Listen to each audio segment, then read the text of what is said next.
Bonjour à tous et à toutes, bonjour aux abonnés de la chaîne. J'en profite aujourd'hui, on est le jeudi 1er novembre, donc jour férié, veille de la fête des morts, jour de la Toussaint. Pour faire une petite vidéo, on va un petit peu parler du changement dans la continuité en fait. Avant tout, je voulais faire une petite parenthèse par rapport à une abonnée qui m'avait demandé sous ma vidéo par rapport aux élections. Donc en Belgique, faut savoir qu'on a voté il y a 2 semaines, 2-3 semaines. Et c'était les communales et les provinciales. Faut savoir que, encore une fois, comme d'habitude, le pays est divisé en deux, donc chez les Flamands et chez les Wallons, c'est tout à fait différent. On voit qu'actuellement, dans beaucoup de pays d'Europe, il y a pas mal de partis eurosceptiques qui sont en progression. Ici dans ma partie en Wallonie, donc à Tournai, justement le changement dans la continuité s'applique très bien parce que c'est une coalition socialiste écolo, donc tout va bien, c'est magnifique. Pendant 45 ans les socialos ont été au pouvoir, tout le monde a toujours râlé. Actuellement il se fait que Tournai est une ville qui est en train de crever. Ils râlent tous, ils remettent ça, donc tout va bien. Donc ça c'est plutôt une tendance pour la Wallonie. Il y avait un seul parti en fait qui parlait d'une sortie de l'Union Européenne, d'une sortie de l'OTAN, et qui était anti-sioniste en fait. Il a fait, dans ma ville, il a fait plus ou moins 2%, quoi, ce qui est pas mal, venant aux dernières élections, je crois qu'ils étaient à 0,1. Donc c'est une petite progression, mais voilà, progression quand même. Donc ça c'était un peu un petit point rapide sur les élections belges. On continue toujours sereinement, il n'y a pas de problème. Sinon maintenant c'est un petit peu par rapport à cette histoire là, parce que je vois passer beaucoup de commentaires, de vidéos, d'avis concernant cette histoire du 17 novembre. Faut savoir que chez nous aussi en Belgique, il y a des groupes qui se sont créés via Facebook pour un blocage de route en Belgique, en tout cas en Wallonie, en Flandre je sais pas trop. Mais donc chez nous en fait ils proposent de commencer le 16 déjà à partir de 6h du matin. Puis le 17 et le 18 et le 19 s'il faut en fait, donc voilà. Maintenant montrer son mécontentement, je peux comprendre, c'est une chose, donc je vais pas juger. S'il y a des gens qui participent, tant mieux. Moi personnellement je n'y participerai absolument pas, parce que déjà j'ai pas de bagnole. Ça c'est déjà le premier point. Et ensuite c'est encore un moyen que le système donne aux gens pour donner l'illusion de la liberté, hein. On a le droit de manifester, on a le droit de pas être content. De toute façon, faut savoir que ça servira absolument à rien, parce que même si dans l'hypothèse où les gouvernements gelaient ou même diminuaient un petit peu le prix des combustibles, des matières premières, de l'essence et du diesel, Bah écoutez, ok, ça durera une paire de mois et puis vous savez très bien que on est proche du mois de janvier et chaque année au mois de janvier, février, il y a des augmentations, donc voilà, ça va de toute façon augmenter. Bon, ça c'est déjà c'est une chose. Deuxième chose, ce blocage en fait va encore une fois emmerder. Il y a des gens, il y a des indépendants en fait qui bossent le samedi. Il y a des petits artisans qui vont sur des marchés, voilà. Et donc si ces gens-là peuvent pas aller bosser, ben ça, c'est une journée de perdu pour eux. Donc c'est bon, ils gagnent déjà pas grand-chose. Donc ils se font encore pénaliser. Donc ça c'est quelque chose, c'est pas très cool quoi. Et alors troisième point, bah, qui découle du deuxième, c'est qu'évidemment, bah, encore une fois, ça va emmerder des gens ça va pas emmerder les bonnes personnes quoi en fait. Hein. Donc voilà, moi personnellement en tout cas, je ne participerai pas. Bon maintenant, par rapport à tout un tas de vidéos que j'ai vues, je me dis encore une fois, faut en revenir au point, au basique en fait. Qu'est-ce qui nous emmerde? C'est le système. Le système tel qu'il est actuellement. Système dominé par les multinationales, dominé par tout un tas de lobbies. Donc ça, c'est la source du problème en fait. C'est la source des problèmes. Ah tiens, des faisans.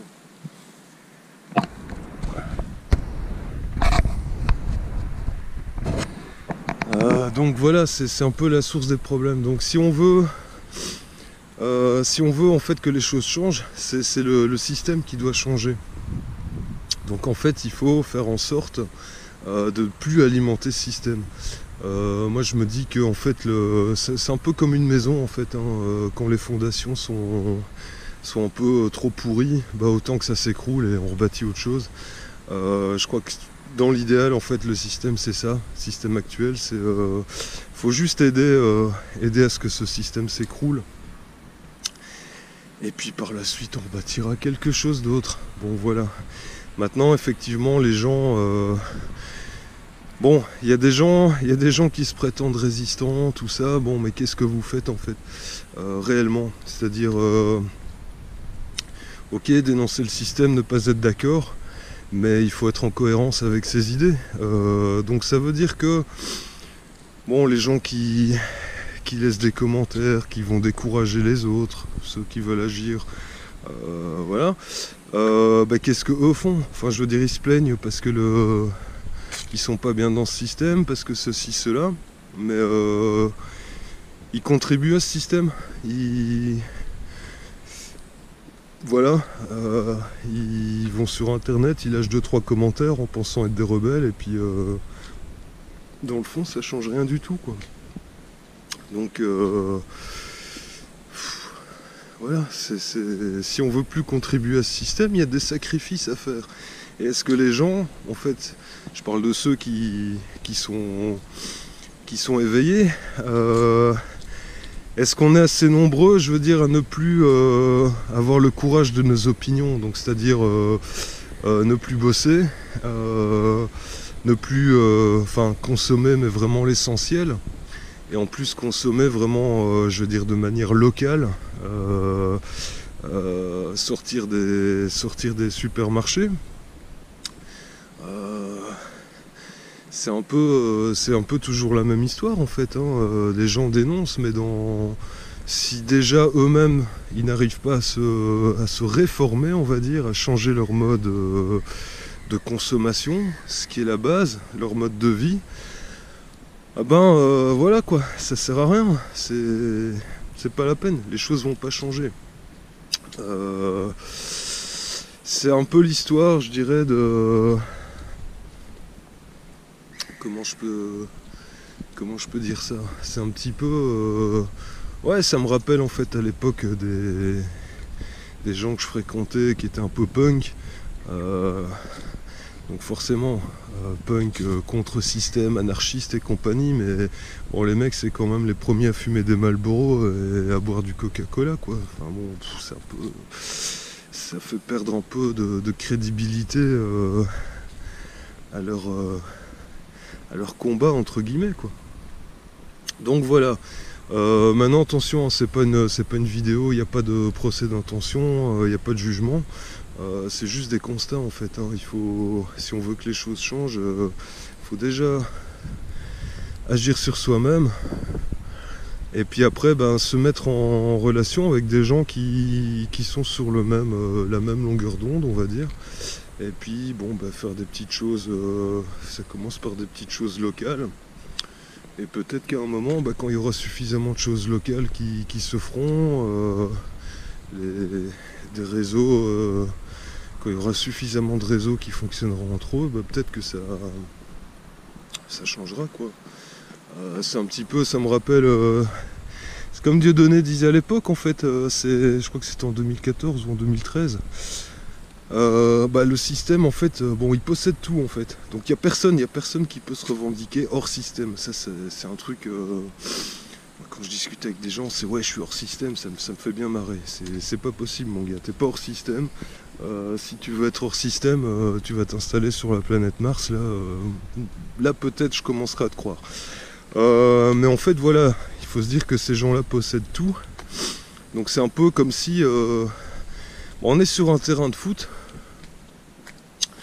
Donc il y a les équipes du système, il y a les goals, il y a l'arbitre, leurs arbitres. Nous en fait il faut qu'on squatte, on squatte leur terrain, on fait nos règles et on fait comme s'ils n'étaient pas là, quoi. Je veux dire, faut prendre ce qu'il y a de plus ou moins correct dans ce système, des choses qui ne sont pas malsaines. Bon, il y en a, pas beaucoup, mais il y en a. Et puis le reste, faut nier, quoi. Voilà, faut juste nier. On joue notre petit match entre nous. On choisit l'arbitre.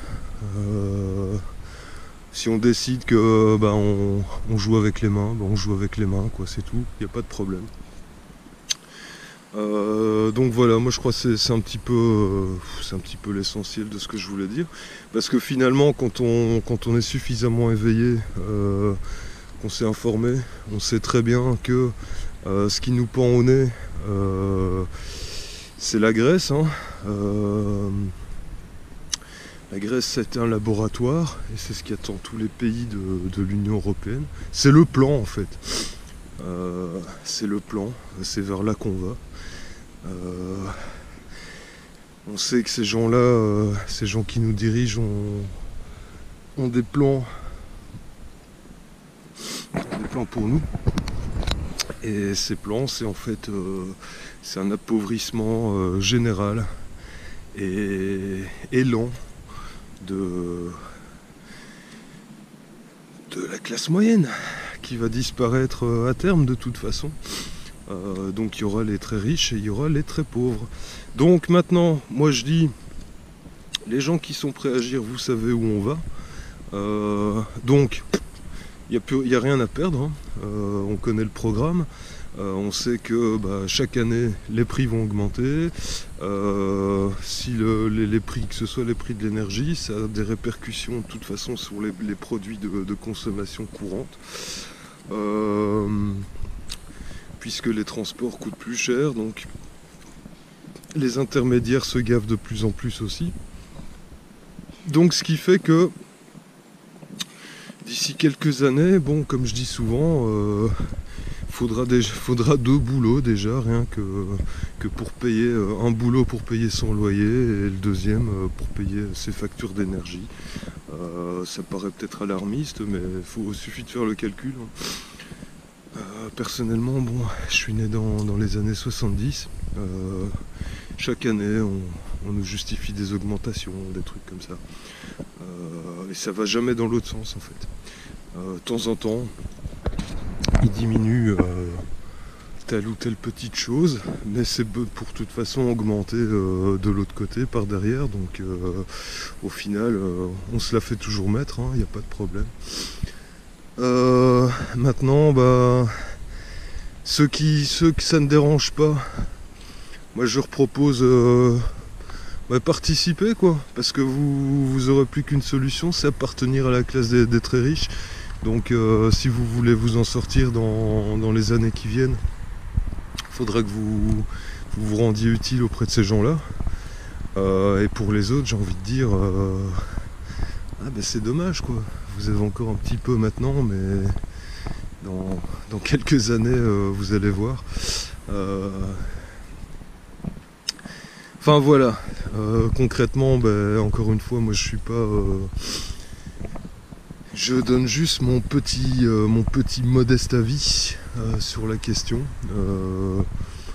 C'est pas... Je suis pas un grand influenceur d'opinion ou quoi, c'est un avis comme... un avis d'une personne lambda sur la situation actuelle. Donc, je dirais pour résumer, consommer local, manger les légumes, les fruits de saison, pas tomber dans le piège du bio industriel, parce que ça, vous vous faites doublement entuber. Ça, c'est déjà des bonnes choses. Il y a moyen de faire des choses soi-même, hein. Ça prend pas beaucoup de temps, faire son dentifrice, faire sa lessive, faire son savon, c'est pas très compliqué. Je suis pas un génie, pourtant bon, je le fais. Essayer de sortir le plus du matérialisme pour donner le moins possible de pognon à ce système, pour arrêter de l'entretenir. Enfin voilà, en fait, chacun doit trouver des petites solutions à son niveau. Et c'est comme ça que ça commence. Et après, si Dieu le veut, ça ira vers quelque chose de plus grand. Mais avant tout aussi, il faut sortir toujours de ces pièges tendus par le système, ces pièges de division, quoi. Absolument être pro ou anti ceci, on reste dans la binarité et ça arrange en fait les gens qui nous gouvernent, ces élites autoproclamées. Donc ma foi, voilà l'histoire de Pierre Rabhi, hein, le boulot du colibri. Bon, il y a des gens qui vont dire que ça sert à rien, il y en a d'autres qui... Mais c'est pas grave, on fait les choses qu'on peut, tant qu'on a sa conscience pour soi, on a de compte à rendre à personne. Enfin voilà, écoutez, je vais arrêter ici la vidéo. Je vous souhaite une bonne journée ou une bonne soirée. Et en tout cas, merci aux gens qui écoutent les vidéos jusqu'au bout. Je sais qu'il n'y en a pas beaucoup, mais il y en a quelques-uns, donc ça fait toujours plaisir. Allez, portez-vous bien les amis, et à une prochaine. Salut!